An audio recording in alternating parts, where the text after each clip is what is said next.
with a record of 20 wins, 0 losses, 2 draws. He is the USNBC heavyweight champion and is coming off a TKO win against Hasim Rahman Jr. Kenzie, thanks for coming on the show, and how are you doing today? Man, I'm doing good, and I just appreciate you having me on. Oh, absolutely. To start, I want to talk about your start into boxing. And unlike a lot of boxers who started boxing at a really young age, you didn't get into it until after high school. What was the ultimate decision for you to follow in your father's footsteps and become a boxer of your own? Well, it all kind of boils down to money. You know, I graduated high school and I had 2 full ride scholarships to go play basketball. I wasn't the best student in the world. You know, I was kind of tired of school after I graduated high school, and I kind of pushed those scholarships aside and went straight into the workforce. You know, it didn't take me long to realize I didn't like working either. Sure. So, you know, I got together with my dad and kind of sat down and we formed a plan and kind of just eased into it a little bit as I was helping him build this boxing gym in South Wichita. And, you know, I just started training with him and I was super duper green. I didn't have any, amateur fights or anything like that. And as we were progressing, you know, I started seeing him kind of get excited about it, which kind of made me excited about it. Sure. And, you know, we got into it like most father and sons normally do. And oh, yeah. I wound up leaving and moving back home. And whenever I made that move back home, you know, shortly after that, he wound up getting sick. And, you know, he was in the hospital off and on for about a year before he passed away. And I, you know, started reaching out to my family and my uncle, and that's how it all transpired. Okay. And so you graduated high school based off your age. You're 32 now. So you graduated high school in 2008 or 2009? 2009. So in 2009, you finish high school, you go into the workforce, and your debut in boxing was October of 2014. So what were you doing boxing wise in that time period? Like, do you know what year you started? And yeah, how much training did you have under your belt before you made your debut? 6 months. 6 months. Oh, wow. Yeah, I wound up moving after I worked with my uncle for a little bit and lived in Aurora, Missouri, with my dad's side of the family, and tried to get kick started. Things didn't really work out, so I wound up with a female boxing champion named Brenda Rouse out of Bartlesville, Oklahoma. My dad actually trained her for a portion of her professional boxing career, and her husband Randy Rouse owned a gym right there locally in Bartlesville. Moved there. I started training with Verdell Smith. He was an accomplished pro fighter back in the 70s, 80s, and a guy named Kelly Coble. And they trained me for 6 months. I had my first fight there at the Washington County Fairgrounds in Dewey, Oklahoma. Okay, good deal. Well, that is incredibly rare to go 6 months training and then professional debut. And so you've kind of had to play a game of catch up because a lot of your opponents that you go against, like Hasim Rahman Jr., for example, he had over 100 amateur fights. You had 0 amateur fights. So you're playing a little bit of a game of catch up experience wise. How have you been working to try bridging that gap of like trying to catch up to all those opponents who are kind of on your level right now? Just having that experience edge. What have you been doing to catch up for lost time? Well, we've just had to, you know, I've been training for close to 8 years now, and I still work on the basics. You know, I work on the basics every day whenever I'm in the gym, along with the specialized training that we do as far as mitt work, bag work, and everything else. So, I mean, as far as that, it's just this. I'm just learning on the job, you know, and that's why I've had so many fights, and we try to do it so fast. And make it all work. Have you been doing like a lot of hard sparring over the time to try to catching up some of that experience? You know, like not having those amateur fights, kind of getting that amateur experience through hard sparring. Well, I live in the Midwest, and sparring is kind of an issue here unless you're down in like South Texas, sure. Or in a fight hub like New York, Vegas, Southern California. You know, and I have a fear of flying. So, but I'm overcoming all that as I get older.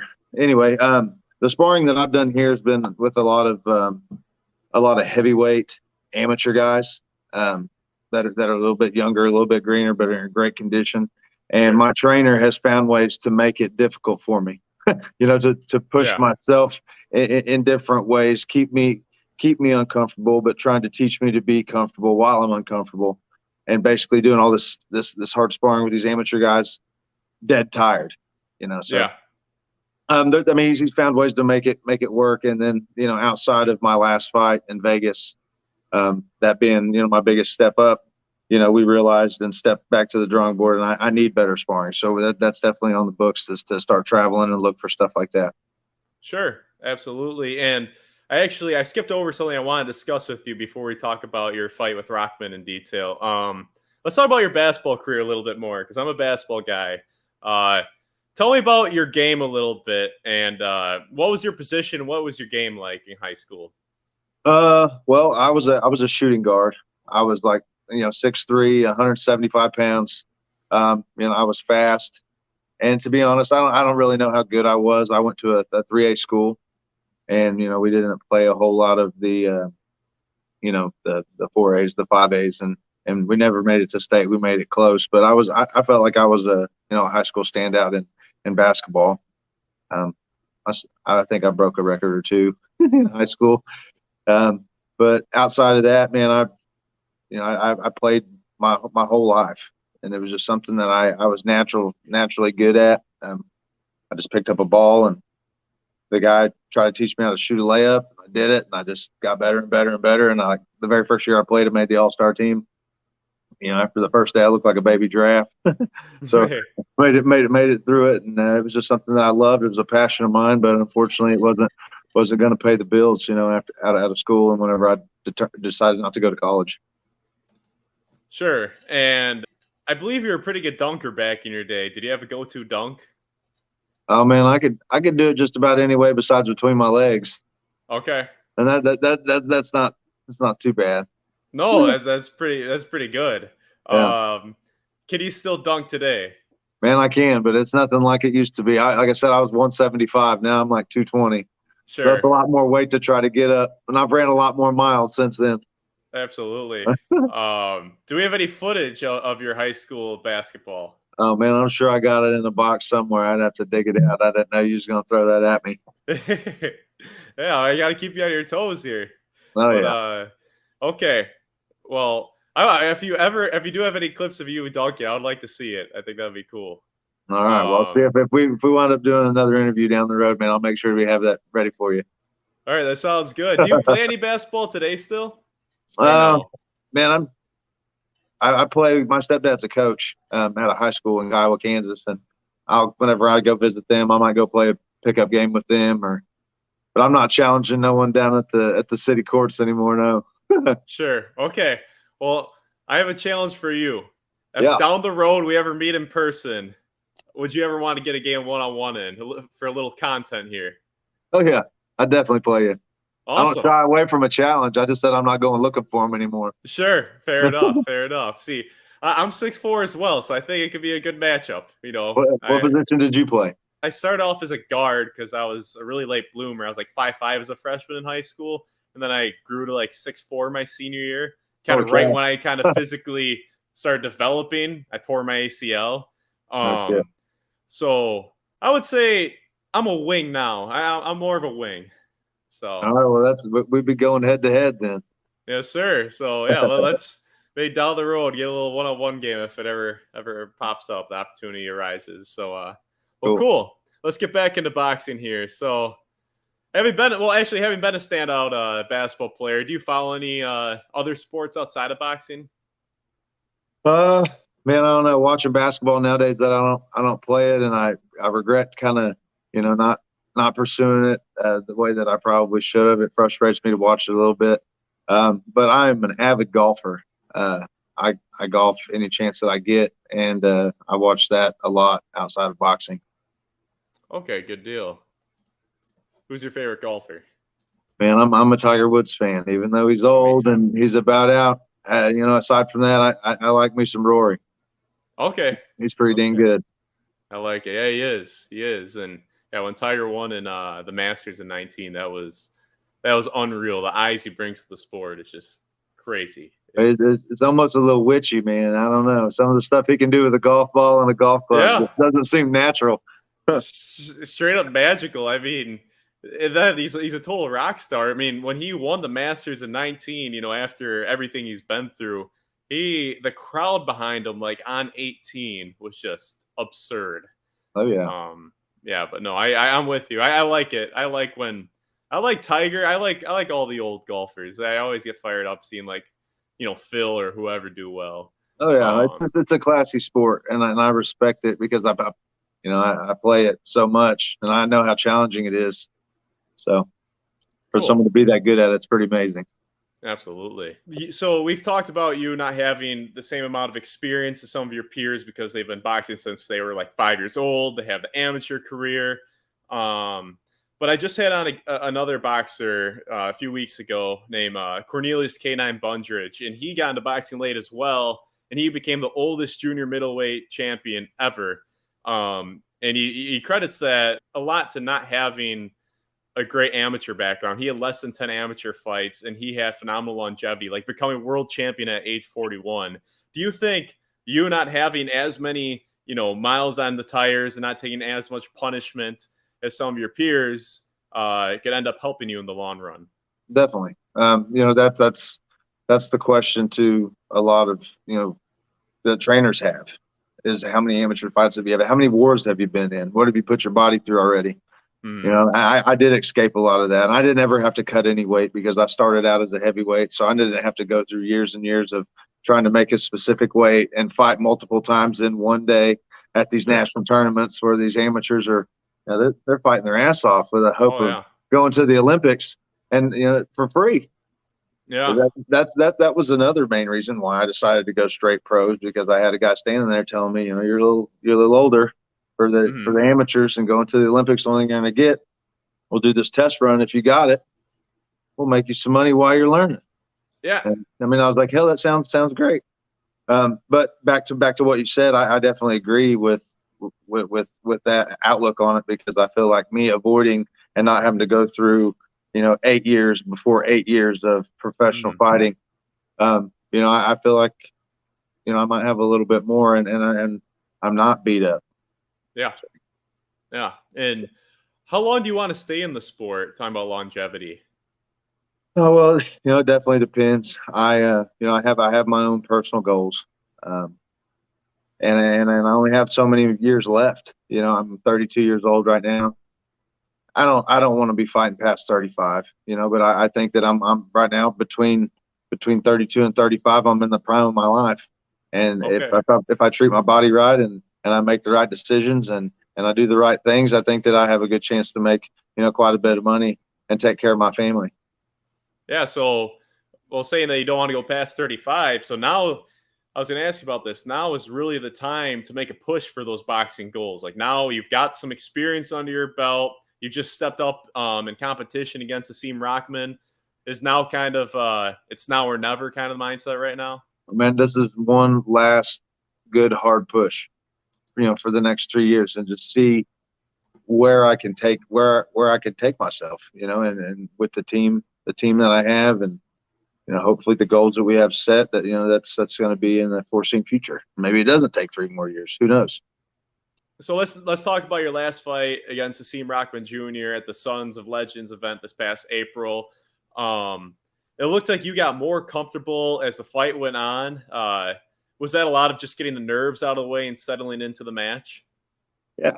It was that whole thing was a big deal for me, because I drove out there, and drove all the way out there, and then I was there 4 or 5 days before, and I just kind of broke a sweat a little bit here and there, and I really didn't even pay any attention to the elevation change from being in swampy old Arkansas to Las Vegas, Nevada, in the dry air, and but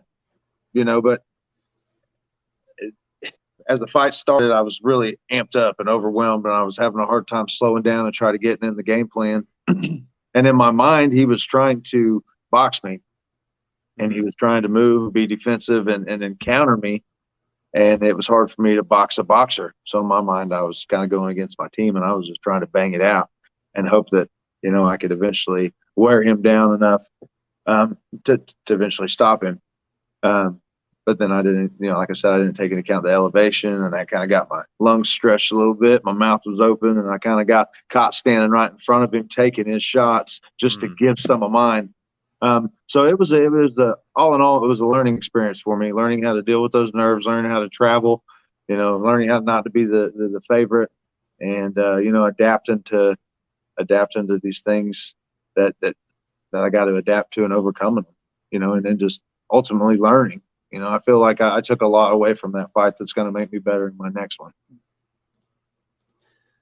Absolutely. And talking about not being the favorite, I just got to throw this in there. Did you watch the fight back and listen to the commentary? Oh man, it's horrible. They hated me.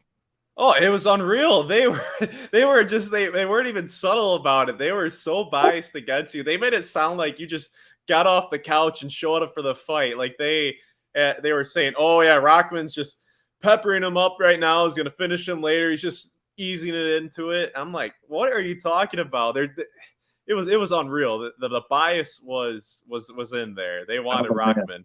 It was horrible. I was actually just talking to my trainer about that the other day because we were talking about that fight. And I was like, man, if those commentators would have just showed a little bit more love, maybe I'd have got a little bit more popular, but it was almost like I was just, a dog.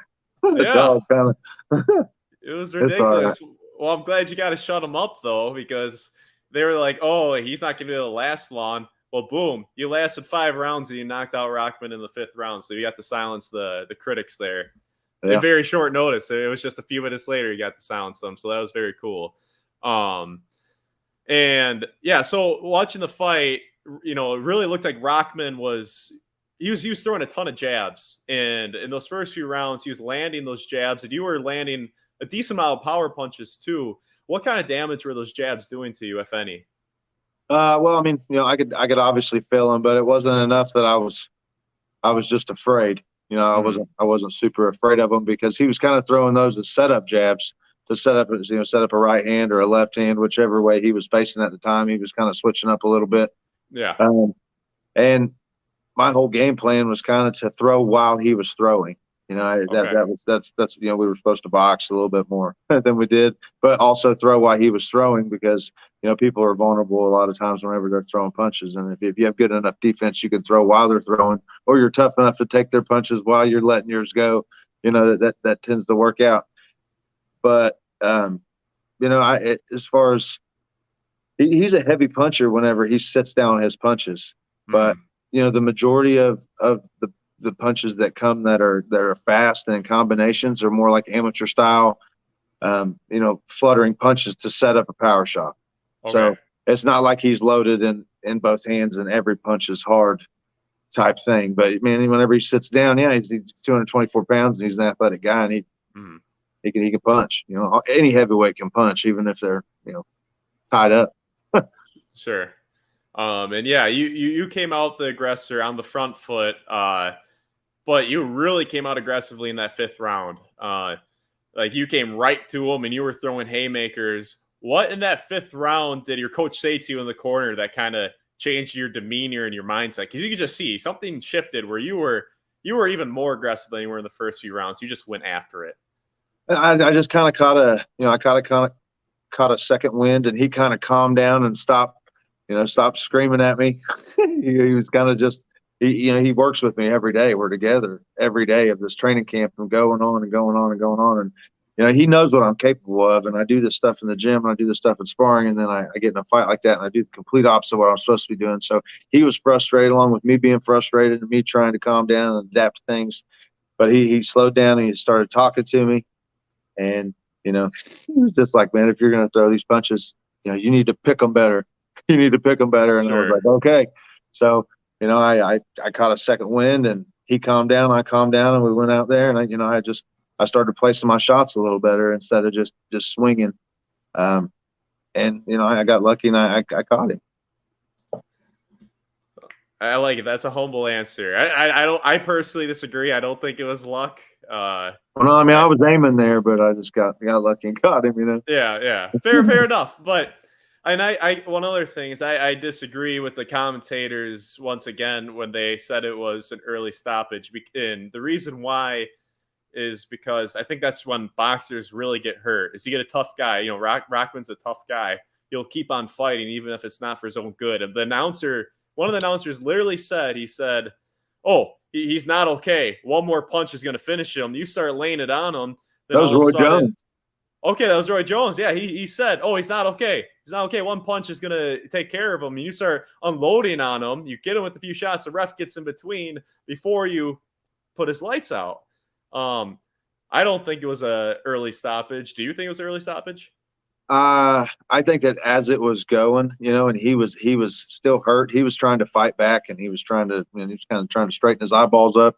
Yeah. And then I was feeling stronger at the time and feeling better. So I think eventually, the outcome would have been the same. I just don't know how much longer it would have took. Mhm. I because he was obviously trying to recover, and I still had a lot of time in that round. Oh yeah. So I think that I think I would eventually caught him in that round because of just how it was going, Mhm. and how Sure. hurt he actually was. Yeah. So next, and it was also cool seeing you use, your left hand. Your left hook is what stunned him, and then you hit him with another shot. I think, yeah, this was before the ref stopped, and when you knocked him down, you hit him with the left hook, and then you hit him with another shot, and then when he's on his way down, you hit him with that left. That was pretty cool seeing just kind of like the old man with the legendary left hook. Um, but you're your own fighter. What do you think your best punch is? Man, I lean heavy on the left hook too. Okay. It's kind of. I mean, I'm not gonna say like the critics are gonna say that, and I don't have some standout left hook, but as far as I'm concerned, that's the one that I have a hard time controlling. Like it just comes off whenever it comes off. With the right hand, I really have to focus on throwing a hard, snappy, straight right hand. The left hook's just always been kind of effortless, and it's odd because I write and eat and shoot pool left-handed, but I do everything else right-handed. And so Oh I don't wow. know if it has anything to do with maybe being somewhat, ambidextrous or what really makes it that way. But man, that's just the one I like. That's the one that feels good. Sure. No, you can kind of see that. That makes sense. So you can kind of see, it's weird, but I feel like I can kind of see a little bit of that left-handed nature in you when you were punching. Like you didn't look like when you were kind of unloading, it didn't look like a typical orthodox fighter. Does that make sense or no? It makes sense because I'm like I kind of lean on it. It's always kind of Yeah. loaded a little bit, which is why it makes it a little bit harder to step out and box whenever you're kind of loaded for a power punch. But I'm learning. Sure. So now in hindsight, that was back in April. It's August now. How would you grade your performance that night? Oh man, I mean, I'd give it. I based on the training camp and the way that everything went and everything. I'd give myself a seven, maybe six or Okay. a seven. There's still a lot of room for improvement, and then it also is going to depend on the opponent, as well. And but yeah, man, I give myself a solid six probably. I could. Okay. What do you give me? Uh, well, I would say the first few rounds, I agree, 6 or 7. I would say round 5, I'd give you a 9, Hey, yeah, nine there or we 10, go. because you like there was like it was noticeable from like a fan perspective that you got an extra wind that 5th round, and like hearing you say that, it makes a lot of sense as a fan. Like hearing you say you got a 5th or a second wind, and you just were super aggressive in landing those punches. So yeah, it's hard to give you anything other than a 9 or 10 when Well, you knocked them down and then you finished them. well, I like your rating a lot better than my own. Well, yeah, probably your own toughest critic. Hmm. So so now that you got that experience under the bright lights against a really tough test, how do you think that'll help you moving forward? Well, it's just another tally mark of experience. Something that I trained for. I thought about for days on end. For 2 months. That's something I went through. I accomplished, and I achieved. And that's just always something that's gonna that's going to prepare you for your next steps. You know, they're only going to get harder from here on out. You know, I've had enough fights that, you know, I'm at a spot where I need to start really testing myself. I'm running out of time, and I need to make these fights beneficial for myself in a way that it moves me and my potential, you know, towards a world title. You know, against some of these real heavyweights. That's where I'm at. Okay. And now, you know, with the whole Jake Paul fight that Hasim Rahman signed up for, like both your guys' names have kind of been popping off a little bit lately. Do you think down the road there would ever be an opportunity to rematch or give Rahman that rematch? You know, maybe if it was beneficial, you know, say he goes and wins a Bridgerweight title, you know, or something like that. Maybe because he's made comments more than once that he's trying to drop down to Bridgerweight. All right. So, you know, maybe if it was beneficial, but you know, he lost to me, and then he signed a contract and didn't make the weight for that fight, and they've kind of blowed up on him and kind of really been down talking him about it all, and it's kind of back and forth about what really happened and all that jazz. But I just don't see the I need to be moving forward. I don't think that I need to be moving backwards, unless, like I said, unless it was beneficial and he won some sort of Bridgerweight WBC title, and then all I had to do was drop down to 215 and fight him again. Yeah, I would do that. So I know you have another fight set up for September 23rd, Sons of Legends 2. So you're looking to take another step up in competition? We're definitely working through some, you know, opponents right now. We've got a couple, and we're kind of going through them, and you know, a lot of that's up to my trainer, my manager, and they're dependent, you know, because different opponents are different amounts of money, and then it's way above my pay grade. So I Sure. just kind of stay out of it, and then they give me an option whenever it's set and final, and I'm like, yeah, let's do this one or this one, or and we all agree. You know, it's a team effort. Yeah. That way, we all feel confident walking in there together. You know. Sure. No, I like that. I like that. And speaking of opponents, Jake Paul, we got to talk about that. You've been throwing your name in the hat as a potential opponent for Jake, you know, next or down the road. Well, what's your sales pitch for Jake Paul for you to get the fight? Well, Yeah. why should he choose you? Well, I don't know. I don't think that there is a specific reason why he should choose me. I mean, I feel like, you know, after his very first fight, I made a video. So it was on YouTube. It was a long time ago, and I was sitting in a deer stand, you know, because I just kind of Mhm. felt disrespected after that first fight that he had. You know, he knocked the guy out that wasn't even a real boxer, and then was acted like such an ass. You Yeah. know, I just felt disrespected, and I still feel disrespected. You know, the way that he kind of does things. You know, as far as just coming into the sport with plenty of money and then being able to manipulate and do things as he sees fit and kind of pick and choose, but all at the same time talk all this shit like he's actually really that badass. And it's just disrespectful to me. And I know all these other boxers that are grinding out there that are Yeah. amazing fighters that don't get opportunities, you know, all the time, and Mhm. probably may retire without ever even getting a world title shot or ever even making $50,000. No, Um, I so understand that. those are the reasons why that I am throwing my hat in the basket, and it's not about the money. You know, it's about principle. It's about respect, and you know, the money's a bonus. Don't get me wrong, but I'm cutting weight. I'm still cutting weight. So you know, Okay. I'm still planning for this. I'm not, you know, I'm done making videos and trying to talk bullshit and stuff. They know what's going on, and in the Yeah. circle, I've said the circle's small. Everybody knows everybody, and you know, it just boils down to a fact where, you know, I just don't have enough following. Mm. Is what it is. All But you right. know what? If I talk enough shit and I get enough people talking shit, we might be able to work something out. Yeah. Especially if I can take a picture of 205 on the scale, then what excuse do you have? Yeah.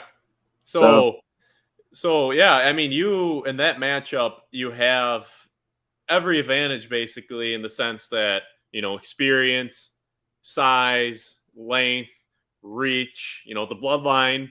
Um, you would probably have to go down to 200, 205. You think that you would have no problem making that weight? no, I really don't. I think with, you know, with just a little bit of time and strict diet and all the work. I think that it would be fine over a period of time. Now could I do it in, 6 days? Probably not healthy. Hmm. Um, but give me 3 weeks, give me a month. It would be easy to make something like that. Yeah, and Definitely. obviously Rockman didn't make the weight. Didn't really seem like he tried making the weight. Well, shit, But man. Whenever he fought me, he was 224 and he was ripped. There wasn't a yeah, whole lot left to lose. well, You know, that's a good point. I kind of got a dad bod going on. If I ever had a ripped ass six pack, I'm going to be close to 210. So to drop 5 pounds to 205 or to 200 pounds, I just don't think that that's a big difference. Hmm. You know, it's just going to Oh, be a lot more discipline on my end. But I've never ever tried to cut weight or tried to do that for any yeah, specific reason. This is just it's a mission of mine now. I've sure. I'm keyed in on. I just want to stop him. I don't know. It's just in me. I can't explain it to you. No, I get that. I get that. And maybe you will get an opportunity down the road. Right now, if I had to guess, I feel like he might go back to like MMA or something like that, just because from his perspective, it seems like he is a little turned off by boxers. He's like, oh, Rockman and Fury didn't want to fight me. I'm not saying that's true. That's kind of like the narrative, at least he's pushing out.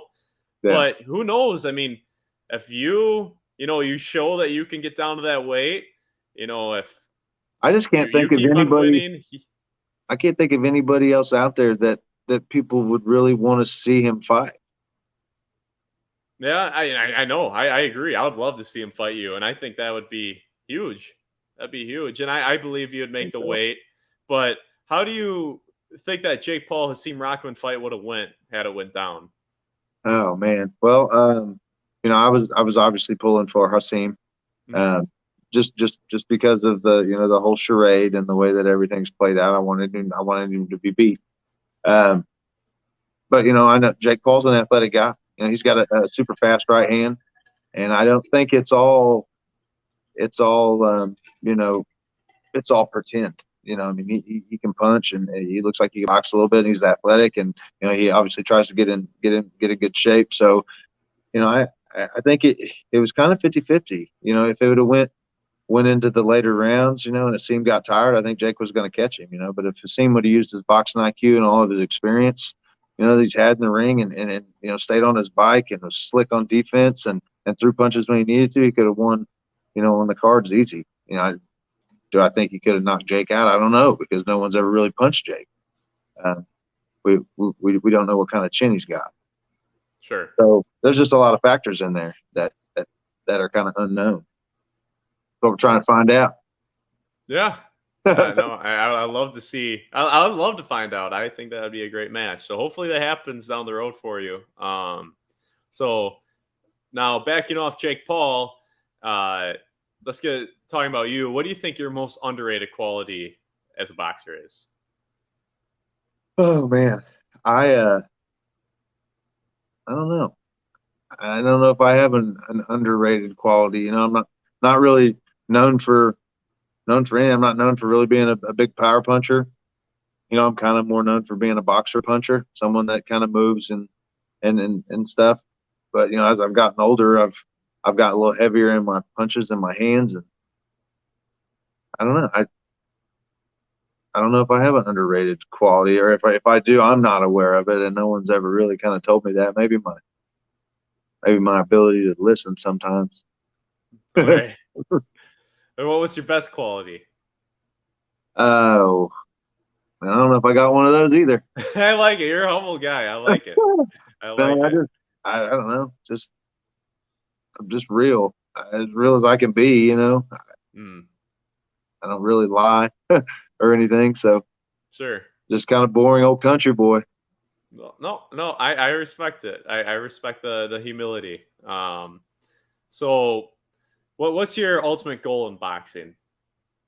Well, man, the ultimate goal is to eventually fight for a world title.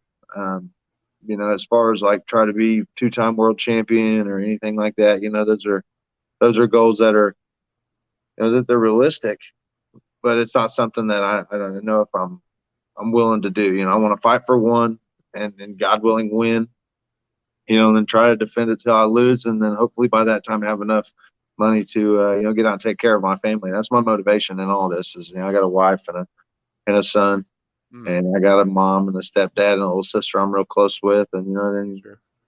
I gotta take care of them. Oh, And this is my opportunity. This is what my dad left me. This is the only legacy that I got. Um, I wish he would have been better at tennis or golf or pickleball, but he mm. wasn't. He was a fighter, and I'm just trying to make the best of what I can and do the best I can with what I got. And going back to what you said earlier about wanting to finish at age 35, is a lot of that for not longevity in the sport, longevity in life, just avoiding head issues and all that stuff. Is that kind Yeah. of why you want to get out early? Yeah, well, and I don't want to be one of those guys that was great in his prime or good in his prime and then fought beyond that and wound up, looking bad and that that's where those injuries do come. When you Yeah, get older like that and you're not all in it, you're not tough, and you're not a spring chicken anymore. Those bad things happen like that, and I want to set those goals short. I want these short term goals. I want to accomplish them, and I have other things I want to do. In my mm, life with my family and just experience and boxing training is a full time thing. yeah. It's All right, definitely a full time thing. and right now, I imagine, are you in training camp right now because you have a fight coming up on September 23rd? Are you in camp right now, or Yes, sir. so? What does a normal day in camp look like for you? Oh man, we normally I get up early like anybody and run about 6 o'clock. I'll run anywhere from 3.5 to 5 miles. I'll come home, eat breakfast, kind of get around. When school starts, I'll get my boy off to school, and then I go to the gym for 2.5 hours. And I'll normally do my boxing specialized workouts and stuff there. And then I'll leave. I'll come home. I'll rest. I'll get him home from school.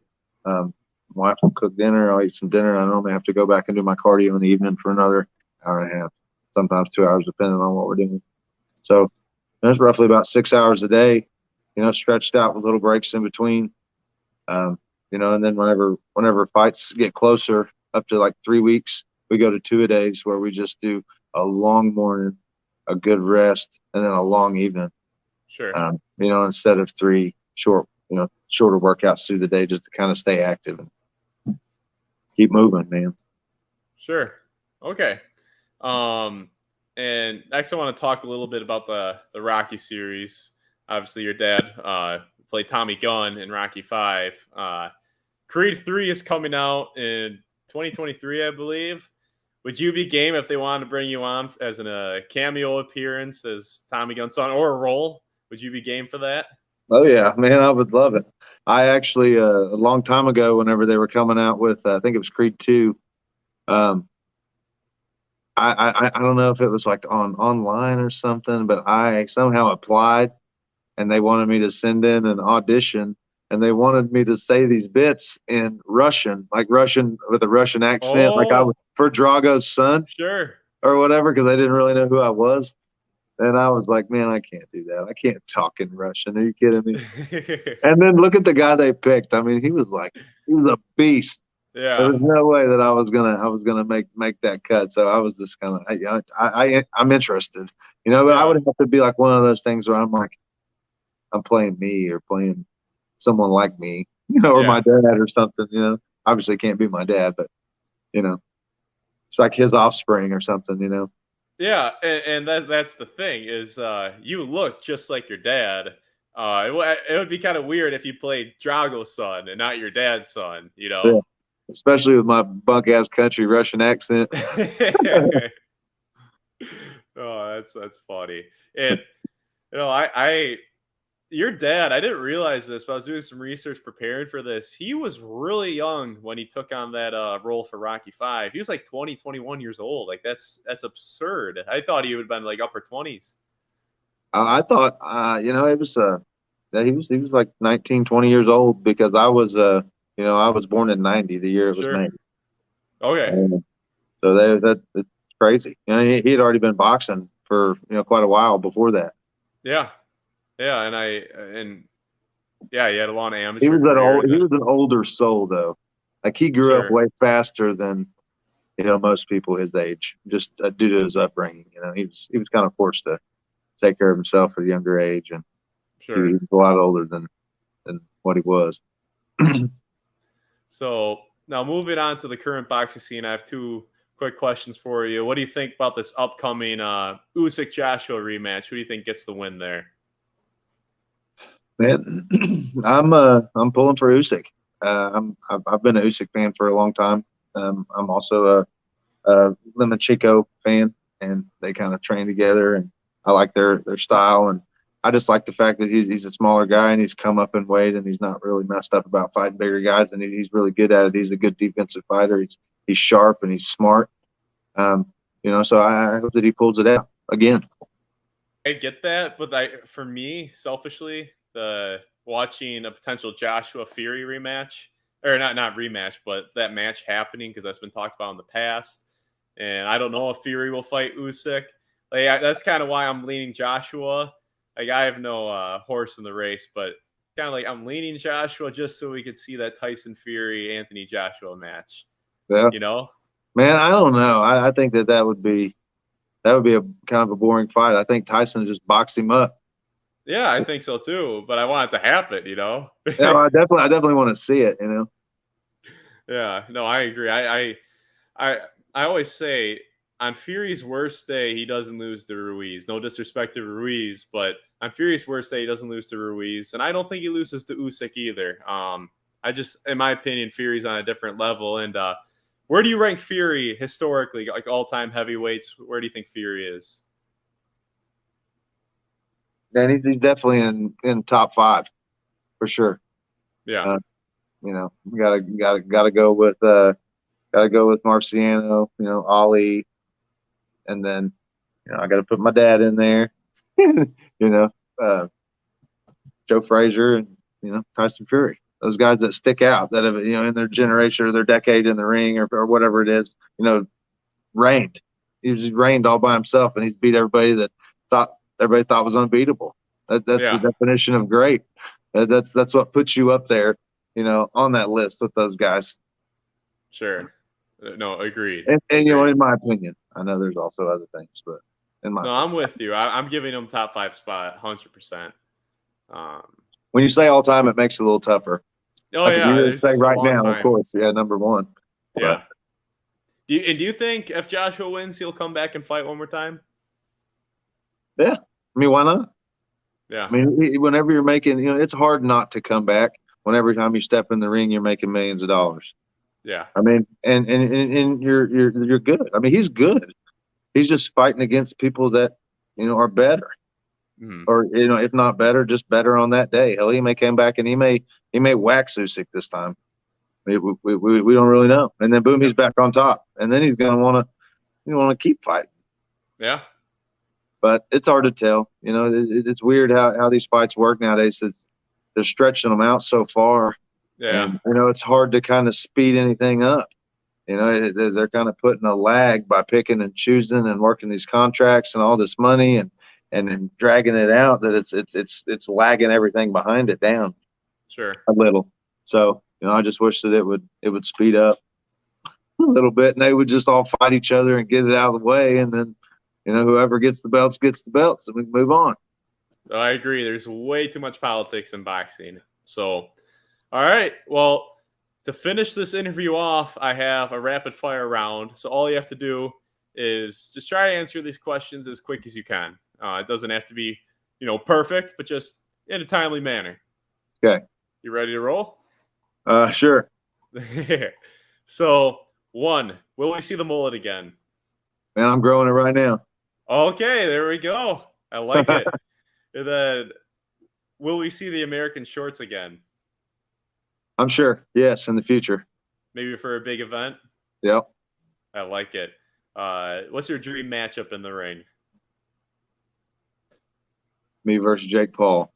I like it. Favorite animal? Monkey. Hardest puncher you faced? Ronnie Hale. Favorite holiday? Christmas. Boxer with quickest punching speed? Ryan Garcia. How about who you faced? Oh, who I faced? Yeah, I should have clarified that. Probably a guy named Chris Harris. Okay. Favorite movie? Forrest Gump. Oh yeah, I was guessing Rocky 5. Man, it's a good one, but man, nothing beats Forrest Gump. I can still watch that and fall asleep. Favorite boxer growing up outside of your dad? Um, Vander Holyfield. Favorite boxing workout? Favorite boxing workout? Yep. Man, I am I'm a mid work guy. I like the mid work portion of it, but I like it all. Okay, do you have a least favorite? Yeah, a deal we call treadmill pushes, where we're actually running on a treadmill that's not even plugged in, Oh yeah. and they're counting steps. You have to do 2 more treadmill pushes per rounds that you fight. So if you're fighting 10-round fight, you do 12 treadmill pushes, and they count your steps for the first 45 seconds, and you're pushing this thing, and then every time you don't make those numbers, they add another one on. Another one. So what it does is it simulates that lactic acid buildup and that burn in your legs and your body and your arms because you're just pushing this thing for 45 seconds. And man, I told him if I ever won a world championship, I want to burn them in the parking lot. That's tough. Next one is favorite food. Favorite food, man. I'm a pizza guy. I love pizza. A good pizza, not like your DiGiorno or anything like that. Like some of that smokehouse pizza. Sure. Well, what kind of toppings you putting on that pizza? I'm a pepperoni guy. Me too. I'm straight up pepperoni, nothing else. Nothing else, man. Favorite place in the world? Favorite place in the world? It probably, I don't know. That's hard to answer because I haven't really been very many places. I've never left the States. Okay. But, it's probably where I'm going to build my home one of these days and probably where I'm going to spend the rest of my life. We own a big 2,800 acre ranch Oh, wow. out in Bartlesville, Oklahoma. And it's like my favorite place in the world to be. We got our own lake and everything. Well, very cool. Very cool. And that's all I got for you. Yeah, Kenzie, thank you very much for coming on the show. I appreciate it. Best of luck along the way, and I'm looking forward to staying connected along the way. Oh, yeah, man. I appreciate you having me on, and, I'm just going to keep chugging along and do my best, and I hope to talk to you soon. Absolutely. Good luck, and go and get that dub September 23rd. Sons of Legends 2, everybody. Check it out. See y'all later.